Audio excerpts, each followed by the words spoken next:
Good afternoon. My name is Judge Thomas Pfeiffer. Thank you for joining us here. We have officers present live watching our candidates, and thank you to each of you who are taking the time later on to review our information here today that'll be coming to us from our candidates. I want to say thank you to the Manvel Police Officers Association for inviting me to be your moderator today. This is an important part of community service and information gathering for voters and for yourself as a Police Officers Association. So again, thank you for inviting me to be here today. Also, thank you to Keating Toyota for opening up their doors to us a little bit early today and facilitating us here today. So thank you to them. Also, to each of the officers here today and to be watching later, I want to say to each of you individually, thank you for what you do in our community every day. Thank you for what you do and the manner in which it is done. Also, just a friendly reminder to each officer individually, you're leaders in our community, whether you like it or not. So thank you for what you do, but also to the Manvel Police Officers Association for being a leader in your community collectively. That's so because the Manvel Police Officers Association has been relied on for many years to being a reliable and credible voice in the community. And thank you for the participation in the process we have, in the election process we have going on in Manvel now. Also, I want to say thank you to the candidates, not only the ones that are seated here, but the ones we'll be interviewing as we go throughout this process. When I was an active candidate for 17 long months, one of the things I realized is, or thought about is, what would our political landscape look like locally, in our community, in our state, in our nation, if one day we woke up and we found ourselves in a situation where nobody decided to run for public office? What would that look like? It would create a vacuum, and no vacuum will be left unfilled. I don't think any of us would like how the result would look like, what the landscape would look like. Again, if no candidate, no one from the public stepped forward and offered themselves in public service. So these candidates, thank you for what you're doing. We appreciate it very much. So why should we have a forum here today and ask these candidates questions? I discovered along when I was running, I was a candidate for judge, that one of the main things that voters want is a little bit of information. The best voter is a well-informed voter. I always think more information is always better. But voters want to roll into the voting booth having some information to act upon. Again, more information is better. But with the Manvel Police Officers Association hosting here today, we're offering information not only to officers, but hopefully maybe to a larger community. So thank you for that. I want to introduce our candidates. The first round we'll be having here today will be for Place 5 on City Council. Place 5 on City Council. Our first candidate I'll introduce is Crystal Sarmiento. Did I pronounce that correctly? Crystal Sarmiento. Sarmiento, thank Yes. you. Also running for Place 5 is Jason Albert. So here are our rules. I'll go through our rules real quick. Let's see here.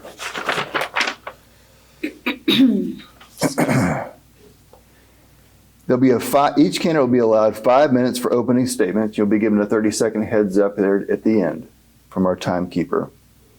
2 minutes for each question. Also be given a 30-second warning. And also 2 minutes for closing. Does that sound fair? Yes, All right. absolutely. Fair enough. All right. Well, I'll start off with our first question. Yes. I thought he was going to have an opening Yeah, statement. we do an opening. Thank you for that. I thought, okay, we're going to skip that? No, you're absolutely right. He'll say it was time. No. And I think we determined before we got started who would start first, and that would be Jason Albert with opening. So your 5 minutes. Is our timekeeper ready? Ready. Whenever you're ready, Mr. Albert. Thank you. Go ahead. My name is Jason Albert. I am your current City Council member in Place 5. I too would like to thank the MPA for having us here, and for Keating for having us here. It's great to be able to come out and talk. I mean, a long way we've come in the 6 years that I've been on the City Council, and in the technology and how we're able to go out and get ourselves in front of the community. And I'm especially glad to see so many people this round looking to volunteer to run for office. It's there a long time there were uncontested races all across the board in the city, and there's just the same people over and over and over again. So it's good to see a lot of different faces. I come to Manvel. We've been here about almost 7-8 years that we moved to Manvel. I'm originally from Hartford, Connecticut. I'm not a native Texan, but we enjoy living here in the community. I've lived a lifetime of service. I started volunteering on the local ambulance where I grew up when I was 15. I volunteered at the local hospital. I've been a first responder since 1988. I'm currently deputy chief of EMS in a neighboring county where I'm responsible for about $10 million in revenue on a $26 million tax-based supported budget to provide EMS to the community. So I've been really dedicated to community service, and I continue to do so. When I originally came to Manvel, I started volunteering for the Manvel Economic Development Corporation, where I was involved in a number of community projects before I was approached to run in my first city council race. I believe I've demonstrated my record of lowering or being more transparent in how we're using your tax dollars. I voted against the last 2 budgets and tax increases because I didn't feel that where we were spending the money was the best priorities for where we could. I believe I've been a strong proponent of public safety. I spearheaded getting the community additional police officers mid-budget and then additional police vehicles and equipment mid-budget year to ensure that we have the resources that we need. I've been a strong advocate in transparency and accountability of the city government. And I believe that I've worked very hard to be an advocate for the community. I don't believe that it's the responsibility of the city council to rubber stamp the city manager or the administration's ideas or initiatives. I think it's incumbent upon us to question them and make sure that we're doing the right thing. We should always be looking as a community and as the governing body of the city to be first doing the right thing. And doing the right thing sometimes that means you have to do the hard things. And I've demonstrated that I'm willing to do the hard things and take responsibility for them. I'm looking forward to the campaign this year. I'm looking forward to another 3 years on council and moving the city forward and remembering but not forgetting where we came from and where we are. I think we really have become one Manvel, not old Manvel and new Manvel like it's been in many years. And I'm glad to see some of the growth that we've got in front of us and what we've accomplished. And to that, I'll defer the rest of my time. All right, and Mrs. Crystal Sarmiento, your 5 minutes for opening, whenever you're ready. Thank you so very much. Thank you, Jason, also for that amazing opening. I admire Jason because he has been a forefront moving Manvel forward. And so thank you so much to Keating Toyota. Thank you to the Police Association for having us here. And thank you for those who are taking an active role in really stepping up to facilitate these meetings, these forums, volunteering your time, and to the voters, the people who are out there who are moving to Manvel, old and new, and who are really looking at this for the first time and taking an active role and getting to know everyone who is volunteering, like he said, to serve the community. My name is Crystal de Leon Sarmiento. I am a mother of 5. My husband and I moved here to Manvel, Texas in 2015. We're going on 8 years being residents, community servants, and just part of the community. One of the things that excited me when I moved here was specifically the feeling of safety. Me and my husband were talking about this just the other night. I started questioning why he actually questioned me, why would you run for office in small town politics? And I thought, why not? Why not? One of the reasons why we moved here is, I grew up in the city. I grew up in Houston, Texas. And for a major part of my 2 older daughters, my 24-year-old and my 20-year-old, there was a lot of crime. There was a lot of feeling of not feeling safe right up 288 in Alameda, Genoa, right inside the boundary lines of Houston, Texas. And I remember one night, one of my miracle baby, Abriella, who's Abby, she's, been part of Manvel since she was 3. She had a seizure. And so this is where I have the highest respect for our paramedics and our public responders, our first responders. She had a seizure at 10 months old. And I remember waiting in agony, in complete agony, for someone to show up at my door and help me with my baby, because I'd never experienced what a seizure was. I didn't know what was happening. All I knew is that my 10-month-old baby looked like she was passing away.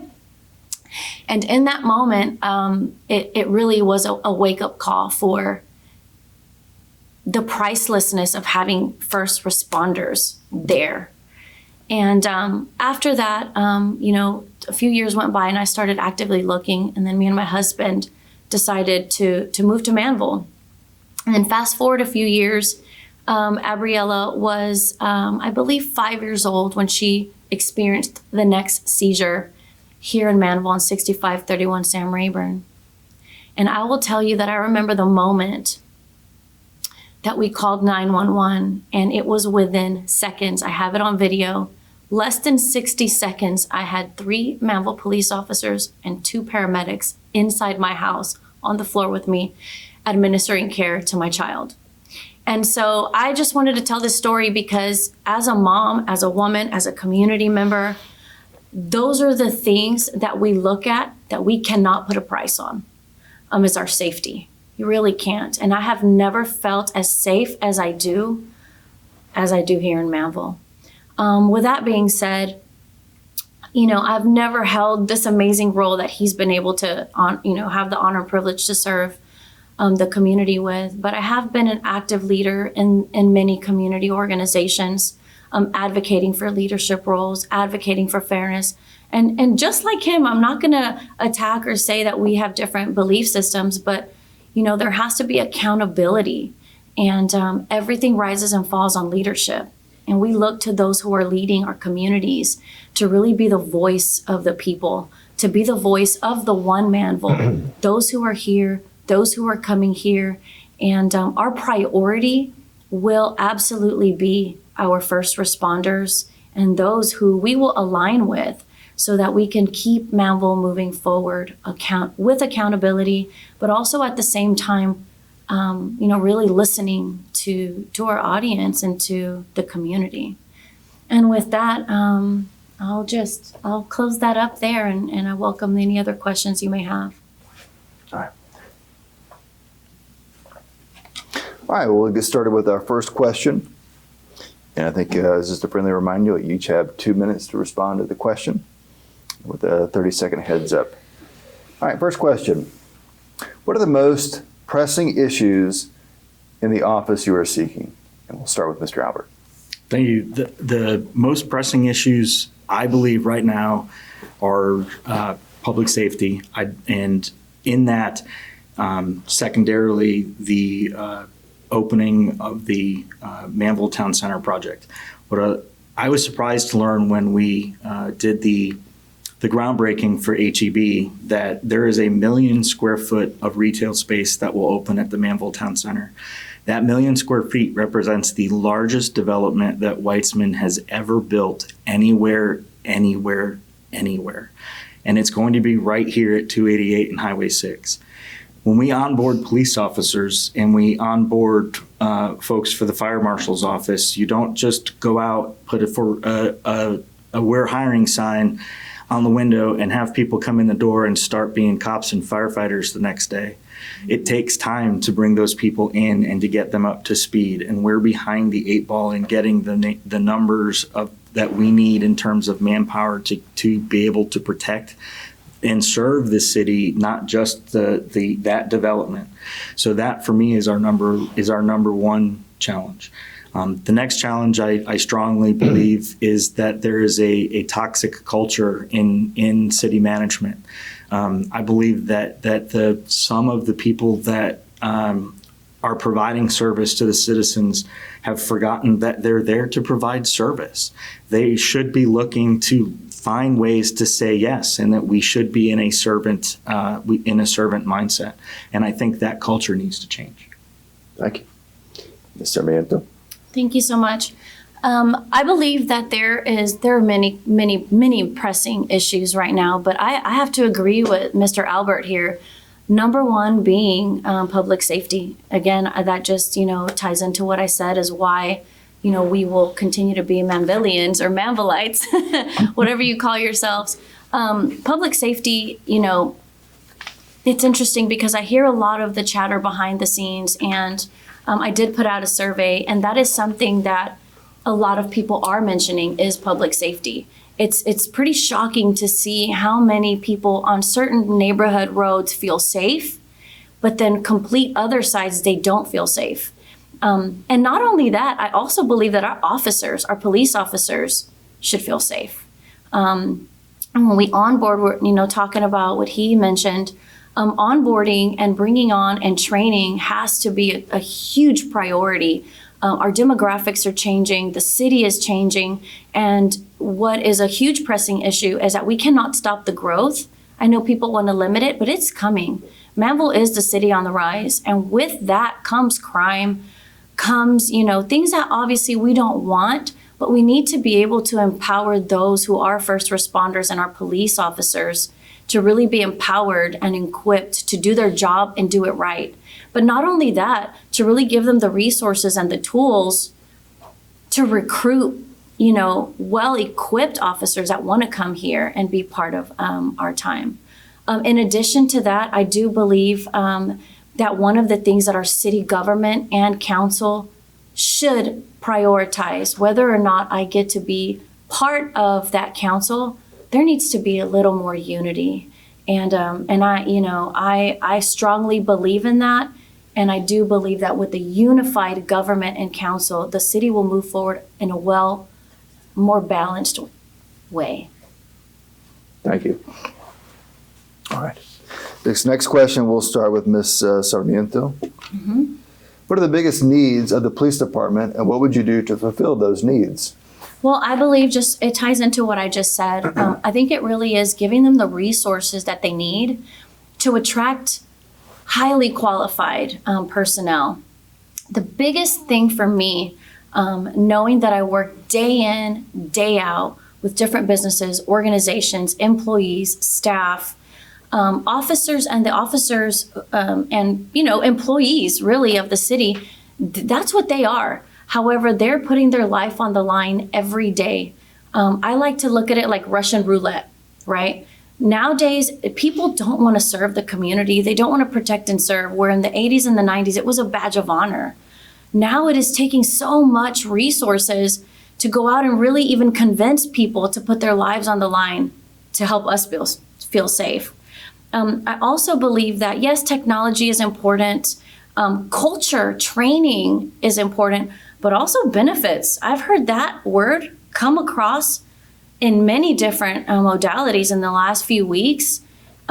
Benefits. Our first responders really need to feel protected and safe the same way they protect and serve us. All right. Thank you, ma'am. I'll repeat the question. What are the biggest needs of the police department, and what would you do to fulfill those needs, Mr. Albert?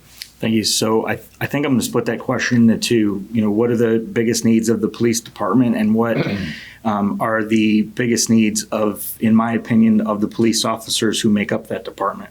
So first, I'd say as a department, the biggest need is a facility. A 1,500 square foot building and 2 construction trailers does not make a suitable police station for a city on the rise. It's an embarrassment. We originally had planned to build a new police station on the Manvel City Center complex, and I pushed very hard to move that time frame to get the police department into a new building. And finally, we were told that we would build a new building in a piece of property owned by the city already, right next to the existing police station. Unfortunately, we were promised that we would break ground in October, and October is come and gone. So we need to press hard to get that building actually built. And then the next need, I think, is pay. I don't think that we're paying the police officers what we should. As a taxpayer, I'm willing to pay a premium in order to pay in my taxes, in order to pay premium to people who work for the city and cops so that they will want to come here. I would gladly pay more in order to pay them more, because in today's climate, nobody wants to be a cop. No, it's a thankless job. Like my opponent said, it used to be people wanted to be cops. They were falling out the doors, and they're not anymore. So let's give them the benefits. Let's give them the pay and give them the respect that they deserve. Thank you. Mrs. Sarmiento. Oh, I already answered that Oh, question. thank you. You're right. But I'll keep going. I forgot. Thank you. All right, I'll move on to the next question. Since we started with Mr. Albert on the last question, we'll go with you on this one, Mrs. Sarmiento. We'll start us off with, here's the question. If you received a $1 million grant with no strings or stipulations attached for the city of Manvel, what would you do with it and why? First things first, I would do exactly what Mr. Albert said. We would get that police department up and running stat immediately. Our police officers absolutely need to have a place that they feel home. They should not be in that trailer. And we need to take care of our police officers 100%. And that money would go straight to getting that fast tracked, get it implemented, and just provide them what they need right away. Mr. Albert. $1 million doesn't go as far as you think it would go. At least not as far as it used to when we were kids and we thought we wanted to be millionaires. That was a long time ago. I think it's easy to say that I would invest it in the police department. I think that I would want to. I'd want to ask first. I'd want to not presume where to go. If I said that I would use it for money, for pay or benefits, that's great. But then how do we pay for it next year? If it's a one-time, one-use grant, I'd want to work with the city leaders, the police department leaders, and other areas to see where we can best make the impact. Maybe it's more equipment. Maybe it's more training. I wouldn't presume right now to know where I would spend that $1 million if it was a gift that showed up. During COVID, we had an opportunity that we almost left behind, that to pick up money that was available to us to mitigate the effects of COVID-19. And the city manager intended to not accept any of that money, and it was a large, considerable sum of money. And what I did in that instance is myself and Councilman Davis at the time pressed hard for us to actually take advantage of that program and collect that money. And what we ended up doing is exactly as I said, is we talked to the department heads and identified things that we needed. And I think for the police department, we added several programs and a lot of equipment. We put hand-free things in City Hall. We put a handicap access door on the door. So if we had an opportunity for $1 million, I would ask it so that we could identify the best use for it. Thank you. All right, our next question. Let's start with Mr. Albert. What are your expectations of law enforcement as a whole? What were your plans to help the police department retain new and tenured officers? I'm sorry, repeat the first part of the question. Sure. What are your expectations of law enforcement as a whole? And what are your plans to help the police department retain new and tenured officers? So my expectations for the police department is, it's cliche to say protect and serve, but remember, and I say this not because I don't think that you do, but I think you do it well, is remember that you are in service to the community. And remember that when it's hard, when you're treated badly by somebody in the community and you're talked badly to, remember that not all of us feel that way. Matter of fact, the majority of us don't feel that way. We believe in what you're doing. We support what you're doing. And I ask you to be fair and continue to do the things you do. I think it's unfortunate that we've expected that you just take what scraps we give you in the budget, and I apologize for that. I wish that we were giving you more and doing more, and so I thank you. I thank you for what you do there. And then I've talked and forgot the second half of what you That's asked okay. me. That's okay. It's a lot. It's kind of a two-part question. I'll repeat the question. If you receive a $2 million, no, that's not it. No, that was the last one. What are your expectations of law enforcement as a whole? And what would your plans be to help the police department retain new officers and tenured officers? Oh, okay. And of course, I blanked that one because I think I've already said it, is I truly believe that that the new facility will help attract and retain people so that they're not working in deplorable conditions.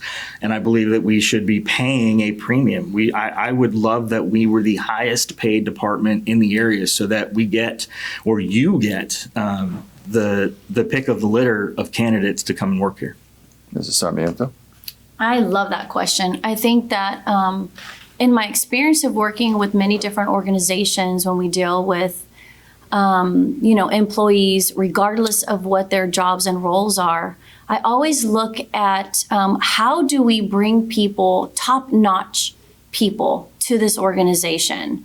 And the police department is no different. If anything, they should be looked at, with a bigger respect and a bigger, I would say, opportunity to be able to really, really recruit the top-notch people out there. What happens is when we do not value our employees or our staff, they will look for other places to go. And when I look at this, I've done some studies, and I saw that unfortunately, because the officers don't feel like they're being paid equal value to putting their lives on the line, they're going out there looking for jobs. They're job hopping, and that should be a non-negotiable for someone that you put your trust in.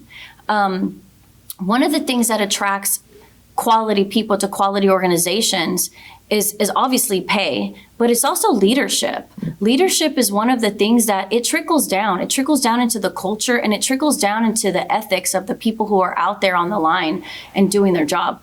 It really does, it inspires me to look at organizations like this, especially the police officers, because what we do to attract them and incentivize them is really what's going to keep them here. And it's going to keep those same faces on the beat, protecting us and getting to know the community and being that safe face that everyone knows and that trusts. And I think that's a huge thing that we need to start working towards a little more in the community. Thank you.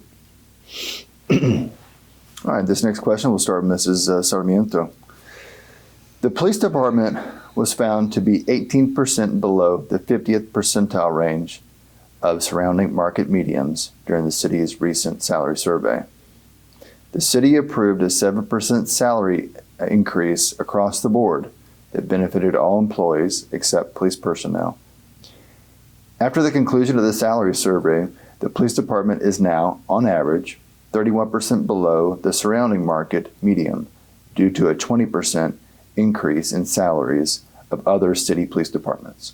The question is, what are your plans to bring the police department's salary range into the 50 to 75 percentile range in order to remain competitive?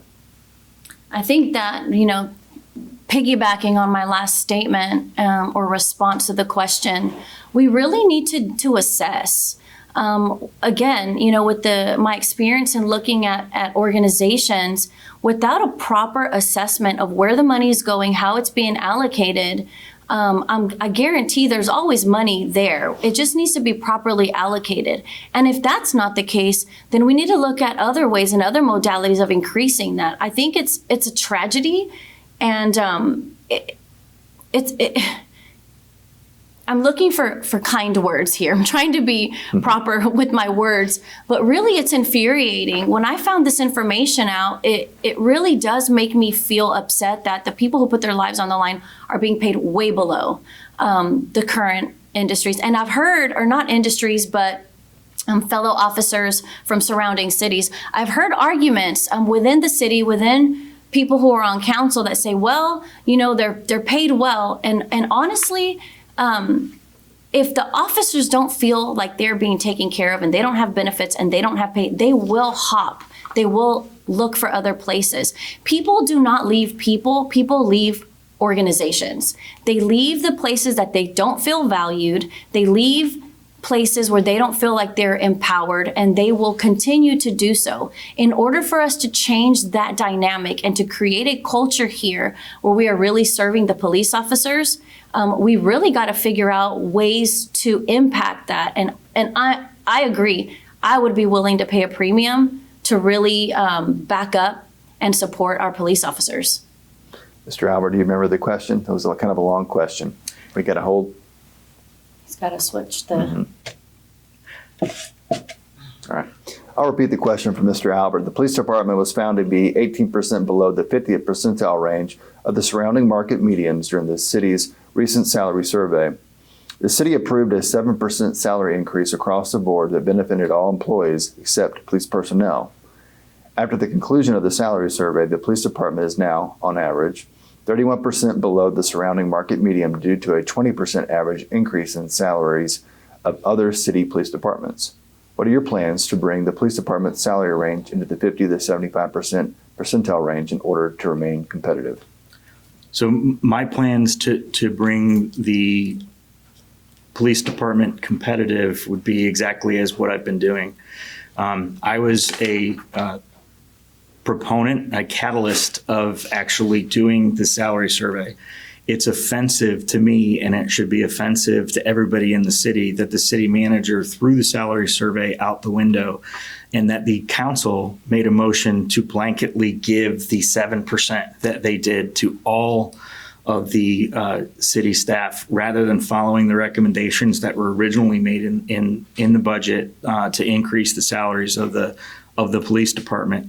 We gave alarmingly high raises to other members of the administration, alarmingly, offensively high raises, while we underpaid the police department.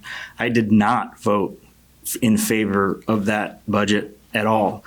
I was a no vote. I was a no vote for the tax increase that came with that budget, specifically for the reason that council had asked for the salary survey so that we could pay people what we should, and council asked that the city manager put forward an employee satisfaction survey so that we could understand exactly how the employees felt, and that employee satisfaction survey was not done, and the city manager was not held accountable by the city council.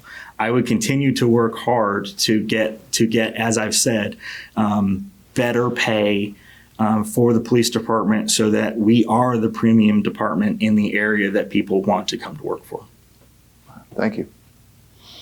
Next question, we'll start with Mr. Albert for this one. What are your thoughts on the leadership of the city of Manvel, and what would you change? Wow, that's a great question. I think that the leadership in the city of Manvel it needs some work. I think that we forget that we are a service industry. We should be in service to the community. And I think we need to change that attitude. We definitely have an issue that needs to be changed. We shouldn't strong arm. We shouldn't be. Is that a wait? Oh, sorry. We shouldn't. We should remember that we are in service to the community, and that needs to change.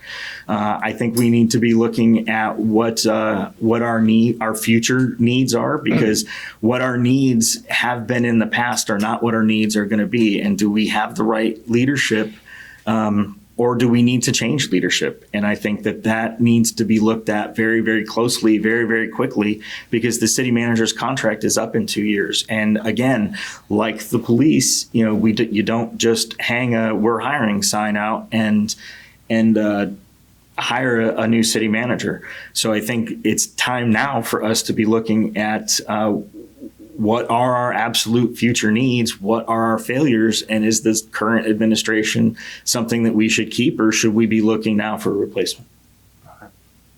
Mrs. Sarmiento. I love that question. That's why I'm running. You know what? I think the biggest thing, I've said this before, is everything rises and falls on leadership. Everything, everything, everything, everything. From your homes to your communities to nations to organizations. We can look at rises and falls of everything simply based on bad leadership, ill-informed leadership, and agenda-based leadership. When I look at my community and I look at the people who have got us this far, I believe, hey, they've done the best that they can. However, I do believe that it is time to have people that step up to the plate, that are willing to volunteer, willing to be an ally with the community. Some of the leadership that I've had really strong conversations with in the past few weeks have said things to me insinuating that if the community isn't connecting with the city, then things are okay. And that is something that is the farthest from the truth. I believe that we need to build a bridge between the gap of the disconnect that the city feels, that the citizens feel, that the residents feel, that the businesses feel, and that our police officers feel. Believe it or not, the survey that I put out has been one of the most eye-opening things, because I am hearing directly from residents the gap, and also the impression that 98% of the people who filled out that survey say they feel disconnected, and that the current representation and leadership does not align with their values. All right. Next question. We'll start with Mrs. Sarmiento. As financial custodians of the city's taxation, what are your plans to minimize tax increases while maximizing the city services offered? It's like I mentioned before, the plans really have to be assessed. Anytime you're looking at reallocating funds or budgets, you have to look at what is coming in, what do we have available, and where is that money actually going? And not only that, being able to reconcile that that money is actually being spent on the things that it's been said it's going to be spent for. Just recently, I found out, not particularly here in Manvel, but there are other organizations and and local entities that they think they're expecting money coming from particular taxes and things of that sort, and it's mismanaged. And when we mismanage funds, sometimes money just doesn't go where it should be, right? And it's missing. And I think being accountable to what we have, where we're getting the money, and making sure that we're doing things costly, that we put out bids, that we look at the vendors that we're using, that we're looking at the salaries, we're looking at mitigating turnover, because turnover from staff and all across the board is an expense to the city, to the municipality, to the police officers. And so really it's doing an in-depth assessment and maybe looking at the budget and seeing where it's going. I don't think we have to raise taxes every time we want something new. However, there may be instances where we've got to look at that and possibly put it before the voters and let them decide. Mr. Albert, do you need to repeat the question? Please. All right. As financial custodians of the city's taxation, what are your plans to minimize tax increases while maximizing the city's services offered? So that's a slippery slope. You know, a lot of politicians will tell you, I absolutely will not raise your taxes, and I'm not one of them. I won't promise that I won't raise your taxes. There are actually times that it is in our better interest that we might raise your tax today, because next year we can actually lower your taxes more significantly, and that's actually happened while I was on council. My very first year, we were begged by people, believe it or not, we were begged to raise taxes, and we didn't, because there were members of council that absolutely said they would not raise taxes. And because of that, it took the city longer to be able to catch up, to do the things that we needed to do, like hire police officers and build infrastructure.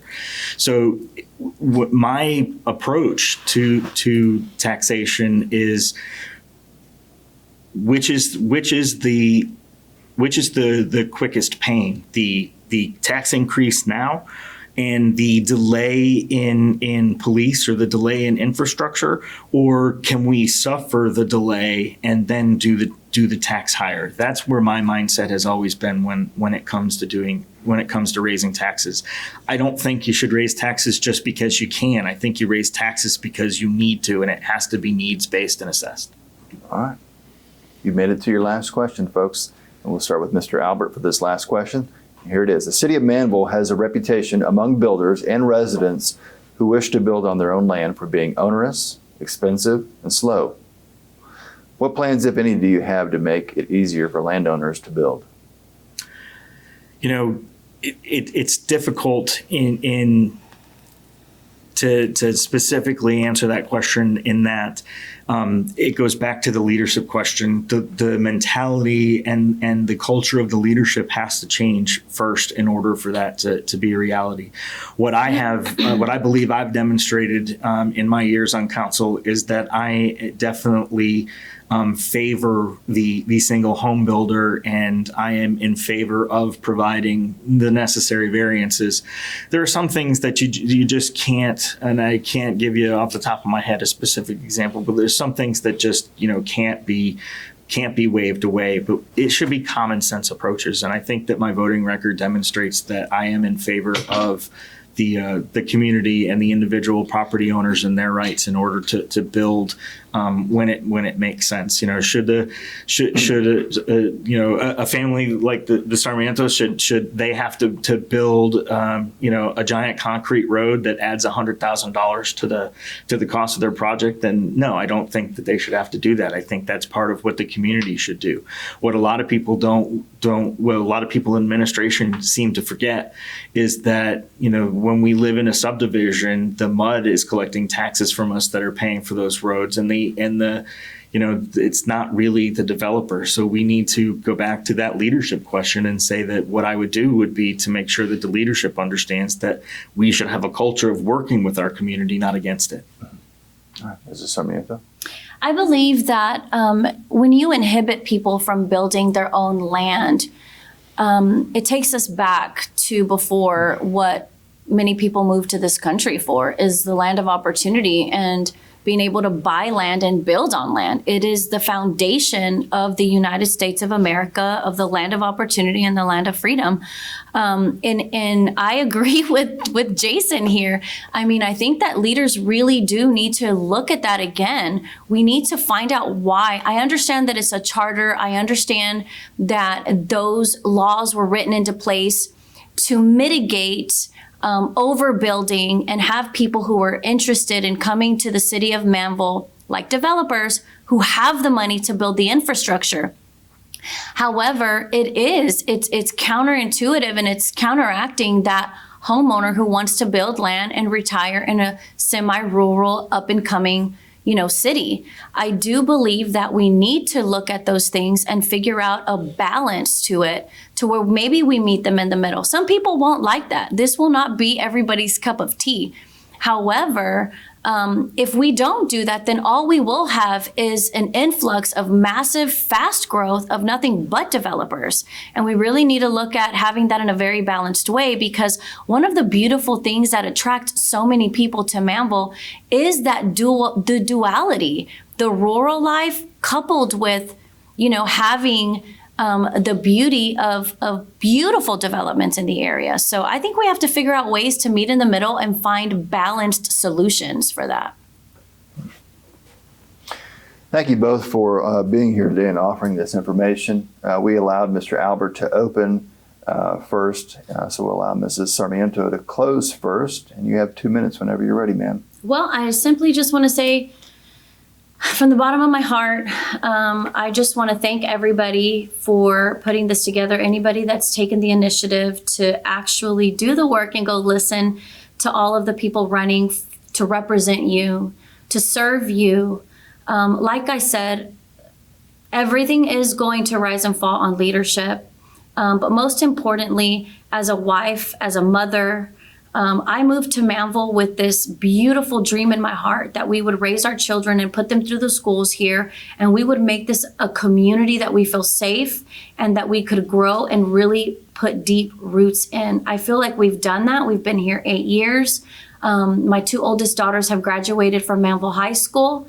I love Manvel, love it so much. I haven't regretted moving here in the last 8 years, and I want to be an integrated part of that growth.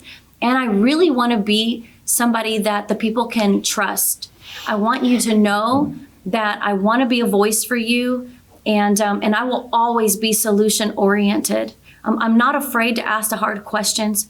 I don't like fights. However, I'm not afraid to use my voice and to speak up when needed.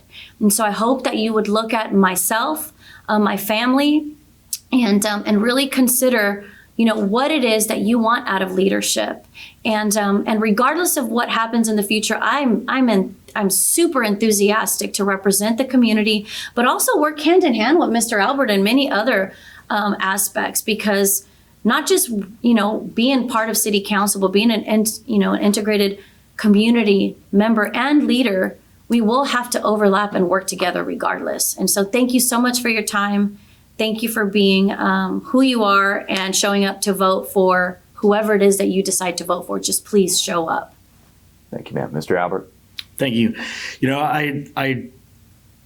I thank you for the opportunity to have served the last 6 years. And I think that this discussion today has demonstrated that my opponent and I are not truly opponents. We are aligned in everything. There's nothing that she has said at this table that she either hasn't agreed with me on or that hasn't been the same answer that I've had. So the real question that the voter has today is, do you feel I've done the job that you've needed me to? Am I representing you the way you want to be represented? Am I giving you what you need?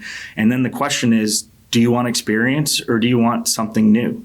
And I respect it either way. I believe right now, today, what we need and how the community is best served is to keep the experience. I would be a senior member of the council with my tenure, and with that brings an immense array of experience from the economic development, from the budget, from my tax-related budget work in my day job. I think that my opponent would be an amazing part of city government, but I don't think it's her time. I think that we are better served with having the experience, and I would love to work with you and in any capacity. And I think that you would do good things for the community. But right now, given where we're at, I think that is the true question. Do we go with experience and go with what you know, or go with something new? And if you feel that it's something new, great. If you think that it's the experience, great. But as she said, no matter who you vote for, vote.